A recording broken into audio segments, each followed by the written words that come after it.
Garda numbers has obviously been a really hot topic over the last couple of weeks since that attack on a tourist on Talbot Street.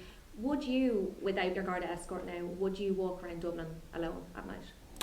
Oh yeah, I would, and you know, with or without Garda escorts, I'm in Dublin all the time. I was on Parnell Street yesterday. I was in Musashi Sushi for some sushi, and then I went to the City World to watch Oppenheimer. And yes, I do have a plainclothes Garda person, but I didn't need it. You know, I got a smart remark for one or two people on the street, but I could get that in Donnybrook or any part of the country. So you know, I'm not afraid to be in the city.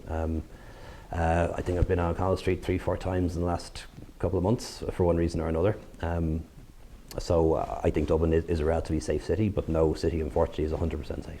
There's been kind of this suggestion that it's the north inner city that's unsafe. A lot of talk about O'Connell Street, a lot of talk about Talbot Street.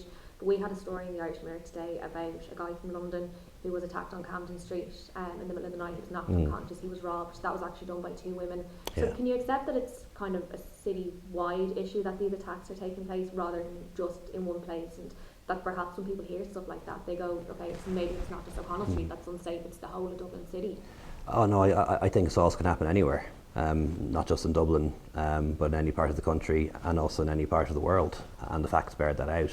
And you know, it is the case though that generally speaking, you know, if you look at murder rates, public order offences would be lower in Ireland than would be the case in most of the European countries or North America, for example. Much more dangerous given the level of gun crime and so on. And of course, most assaults actually happen in people's homes by people they know, which is something we shouldn't forget. And you know, that's one reason why Minister McEntee in particular has focused on the whole issue of domestic and gender-based violence and violence against women. Like, more women have been killed this year so far by men they knew than there have been gangland murders, to use that awful term, and that's one of the reasons why we're prioritising that. And you know, I do get bothered when people you know, kind of make out that Mr. McEntee is focusing on things that are woke. You know, gender-based violence is pretty serious, and you know, so are hate crimes. You mentioned Minister McEntee. Over Fianna Fáil put out a statement earlier saying that they didn't have confidence in her and they wanted her removed.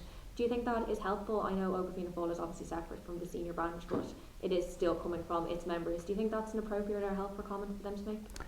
Look, I don't think it's helpful, but they're a youth organisation, and I think you have to allow youth organisations to have a bit of freedom and a bit of leeway, and to take positions that are different to their senior party, and the position of Micheál Martin by any means, or any Fianna Fáil minister.